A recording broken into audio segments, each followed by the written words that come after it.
बच्चों बहुत सारे कांस्टेंट को यूज करके वैज्ञानिकों ने बहुत सारी क्वांटिटी बना करके रखी है और उस पर जेई और नीट में डायरेक्ट सवाल पूछता है। वो कांस्टेंट आप फटाफट देखें, जैसे जी जो है यूनिवर्सल ग्रेविटेशनल कांस्टेंट है, एच जो है प्लैंक्स कांस्टेंट है, सी जो है स्पीड ऑफ लाइट है, epsilon not permittivity of free space है, ई जो है वो चार्ज इलेक्ट्रॉन है। तो इतने ही कांस्टेंट को यूज करके वैज्ञानिकों ने बहुत सारी क्वांटिटी बना रखी है।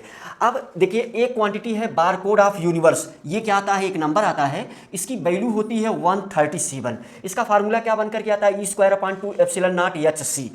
अगर ये वैल्यू 120 हो जाए तो आप ये मान करके चलिए कि सारा एटम का न्यूक्लियस इलेक्ट्रॉन को इतना तेजी से पकड़ लेगा कि वो रिएक्शन ही नहीं होने देगा। और अगर ये 140 हो जाए तो पूरा ब्रह्मांड का मैटर बिखर जाएगा। और आप ये जान करके बहुत आश्चर्य में जरूर पड़ेंगे कि हाइड्रोजन के पहले सेल में जो इलेक्ट्रॉन की स्पीड है वो C/137 ही होती है। C जो है वो क्या है, स्पीड ऑफ लाइट है।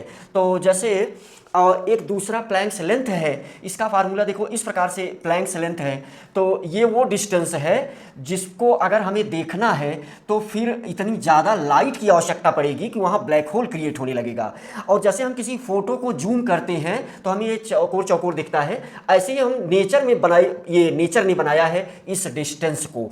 और LHC में जो मानव के देखने की क्षमता है वो सिर्फ इतनी डेवलप हो पाई है बस। और जैसे अगर हम मैक्स प्लैंक्स मास की बात करें तो ये MP प्रोपोर्शनल दिस है और इसकी वैल्यू है 2 × 10⁻⁻8 kg। अगर इसको हम दबा दें कहाँ तक, प्लैंक लेंथ तक दबा दें तो भी ब्लैक होल क्रिएट होगा। और ये कितना मास है, एक धूल के कण के बराबर, mass of one dust particle. ठीक है, तो इस प्रकार की जानकारी और ऐसा क्वेश्चन जो जेईई और नीट में पूछा गया है, इसको अगर आपको देखना है तो लिंक बेटा वीडियो इसमें नीचे दिया गया है, आप वहाँ इन चीज़ों को डिटेल में देख सकते हैं।